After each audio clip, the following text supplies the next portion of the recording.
Dalam kesempatan ini juga saya sampaikan bahwa terkait dengan kebijakan pemerintah daerah rehabilitasi alun-alun ini, karena saya melihat alun-alun yang sudah semeraut, alun-alun yang sudah banyak ditemui ilalang dan pavingnya sudah banyak yang pecah, bahkan sudah banyak tanah daripada pavingnya. Pada saat Pak Bupati kesini, saya coba merayu beliau untuk memperhatikan alun-alun, karena kecamatan tidak punya uang untuk membangun alun-alun. Alhamdulillah jam 11 lebih 20 menit Pak Bupati malam itu bersama saya langsung meninjau alun-alun. Itu juga Pak Bupati langsung memanggil TU yang kebetulan juga hadir pada saat kunjungan itu. Dan Pak Bupati, ya Pak Camat, tahun 2024 saya siap untuk bangun alun-alun. Nah, ini awal ceritanya. Akhirnya setelah surat resmi turun bahwa sebulan lagi alun-alun akan direvitalisasi, saya langsung mengundang semua PKL yang ada di alun-alun. Saya undang semua ke sini. Saya menyampaikan surat tentang revitalisasi alun-alun. Saya sampaikan bahwa setelah sebulan lagi alun-alun akan dibangun. Maka karena ini kebutuhan untuk membangun alun-alun, karena terus terang Pak Adik sekalian, alun-alun ini digunakan banyak kelompok untuk upacara, untuk pengajian, untuk tampil dalam rangka untuk pentas seni, untuk pelantikan, berbagai macam hal. Masukannya Pak Camat, apakah alun-alun akan seperti ini? Apa tidak ada yang belum dibangun? Masukan berbagai pihak itulah saya tampung. Kesimpulannya saya sampaikan ke Pak Bupati, alhamdulillah. Jadi sudah 1 minggu ini alun-alun sudah mulai teman. Jadi saya sampaikan semua kepada PKL dan alun yang aktif, itu adalah 20. Saya catat dan saya hitung sendiri malam-malam berapa orang yang aktif di alun-alun itu. Ternyata hanya 20. Banyak yang lainnya itu kosong.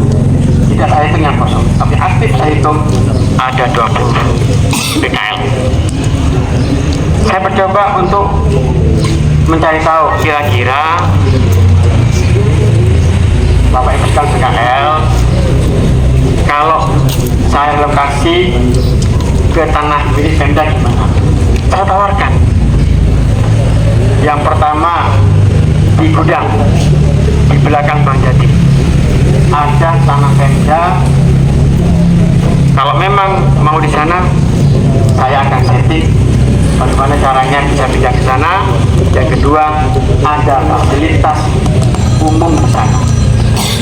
Contoh, karena selama ini kita tidak punya, bagaimana kalau orang itu kumpul, WC-nya di mana, mau kencing di mana. Saya sudah siapkan itu. Yang kedua, saya menyiapkan depannya pesanggrahan, karena itu tanah Pemda. Saya sampaikan semuanya. Di depannya pesanggrahan itu sudah dimohon oleh BUMDes Sawah Mulia. Sudah bersurat ke Bupati, insya Allah tanggal 27 Juli ini pada saat Pak Bupati Kebawean, surat resminya akan dibawa. Dan selanjutnya depannya pesanggrahan itu yang sampai ke pantai itu akan dikelola oleh BUMDes Sawah Mulia. Nah, saya sudah bicara koordinasi dengan Kepala Desa Sawah Mulia, Kepala BUMDes, agar secepatnya menyiapkan benar bagaimana mengatur PKL. Tidak seperti ini, semuanya besar-besaran seperti ini.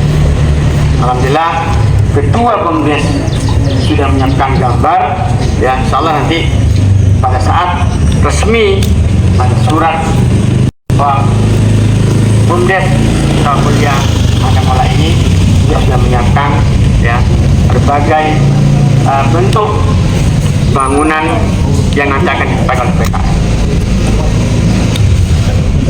Itu pertama. Pertemuan kedua, saya panggil lagi PKL itu. Panggil lagi, saya dengar kesulitan untuk dipindah ke gudang. Ya, kesulitan untuk pindah ke Pesanggerahan. Maunya minta di depannya pasar Kota Kusuma. Saya sampaikan, pasar ini bukan milik kecamatan. Pasar ini wilayahnya pemerintah desa Kota Kusuma. Saya harus permisi minta kepada Pak. Langsung situ juga saya langsung ngomong dengan Pak Kades, tolong ke lokasi depan pasar bersama Pak Kasih Ekonomi, bersama UPT BPKD ya, Pak Taufik ya. Jadi kita di sana ngomong kira-kira di mana bisa ditempatkan 20 PKL alun-alun ini. Sudah setting Pak ya. Setelah itu kesulitan Pak ini digunakan parkir. Saya langsung telepon Kadis ya, Kepala Perhubungan. Saat itu juga saya minta untuk lahan parkir yang depannya pasar Kota Kusuma agar direlakan untuk ditempati ya, PKL alun-alun. Nah, akhirnya saya coba komunikasi lagi, ternyata pembicaraan saya dengan Pak Lurah Kota Kusuma didengar oleh warganya. Ya, warganya juga banyak yang mau menempati depannya pasar itu. Sehingga pada saat ada perwakilan PKL Pak Pipi ke sana, iya Pak, tapi ini warga saya juga minta di situ. Pak Pipi komplain ke saya, Pak gimana Pak Camat? Ini terkait dengan salah ya penempatan ini, ternyata banyak warga Kota Kusuma yang mau nempatin ini juga. Kita ngumpul lagi di sini. Yang ketiga, saya surat semua kumpul lagi. Kumpul yang ketiga di kecamatan ini.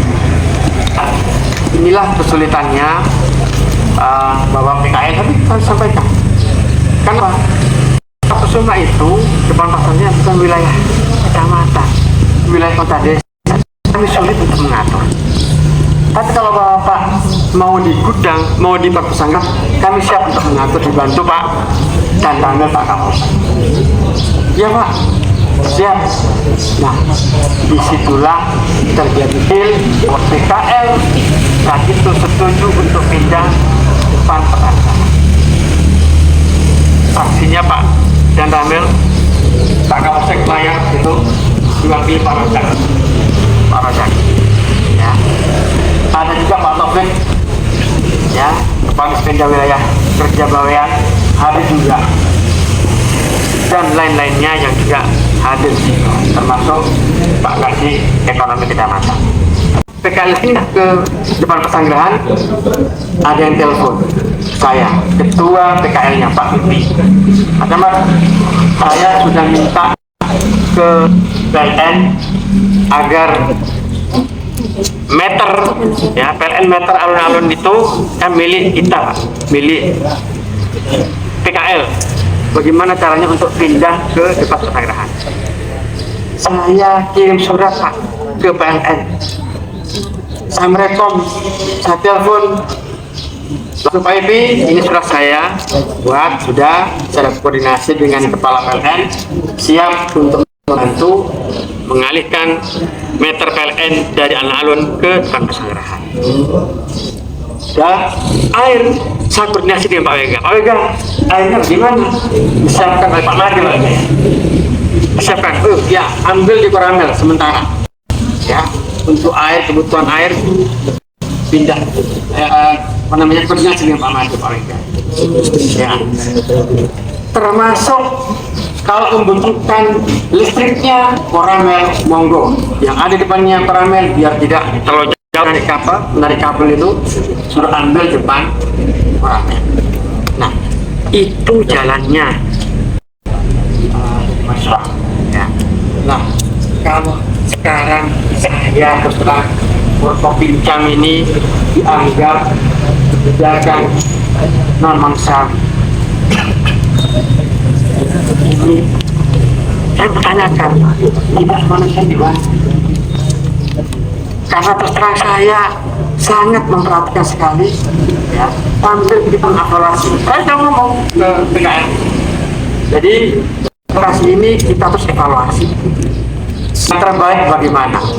Yang masukan ngomong dengan saya, Pak Andan, Pak Kapolsek. Silakan. Kita terbuka, tidak ada yang ditutupi. Ya. Nah, ini adik-adik sekalian, terima kasih masukannya, terima kasih betulnya.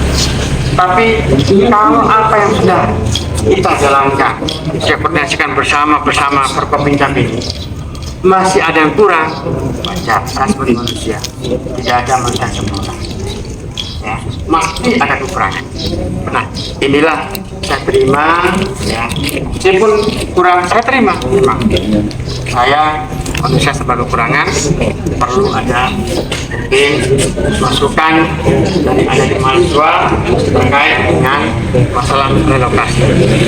Nah, ke depan saya sudah nelpon Pak Dinas, KPKP. Oh, ke depan bagaimana terkait? Oh ya Pak, nanti setelah alun selesai kita akan merencanakan penempatan PKI. Sudah saya sampaikan juga kepada PKI. Ini runtut ceritanya, ya, runtut ceritanya. Ini saya nggak apa-apa, saya terima kasih betul informasi yang sama ini tidak tersampaikan ke mahasiswa. Sekarang seluruh pedagang sudah saya kumpulkan kemarin di depan kantor Koramil, ya. Dia siap, ya, mengadu argumentasi dengan kalian bahwa mereka tidak ada hal-hal yang menyampaikan merasa bagaimana yang kalian sampaikan tadi. Jadi mari kita koordinasikan yang enak.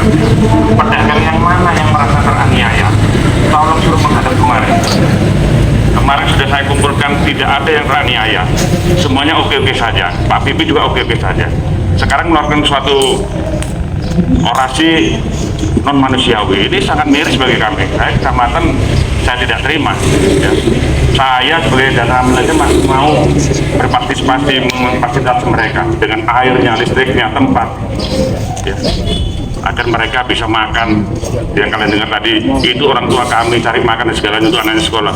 Sudah kita bantu maksimal mungkin. Mungkin ada segelintir orang, ya, yang memang melawan suatu kebijakan ataupun tidak mau direlokasi, gitu loh. Kan sementara, seandainya nanti kebijakan dari kabupaten bisa kembali lagi, alhamdulillah. Ini sementara kita relokasi dulu karena alun-alun mau diperbaiki. Wawasan kita tuh enak sedikit gitu loh, ya. Bu, ngembang sedikit, alun-alun itu biar cantik. Kalau nanti direlokasi setelah selesai pemerintah kabupaten melaksanakan, ya oke, boleh jualan lagi tapi di pinggir jalan, ya, dan segalanya boleh, ya, monggo, gitu loh Pak. Kalau sekarang ini kita diperintahkan merelokasi pedagangnya dulu sementara, ya. Bukan mesti A1 ataupun pasti di depan pesanggrahan, di gudang, tidak. Tadi Pak Nyaman sudah menyampaikan, apabila selesai relokasi ini, apa rehabilitasi itu alun-alun, akan diperhitungkan kembali mana enaknya, mana baiknya. Coba bayangkan, begitu indahnya, begitu enaknya koordinasi itu. Jadi rekan-rekan adik-adik saya, tolong ini dimengerti lah, ya.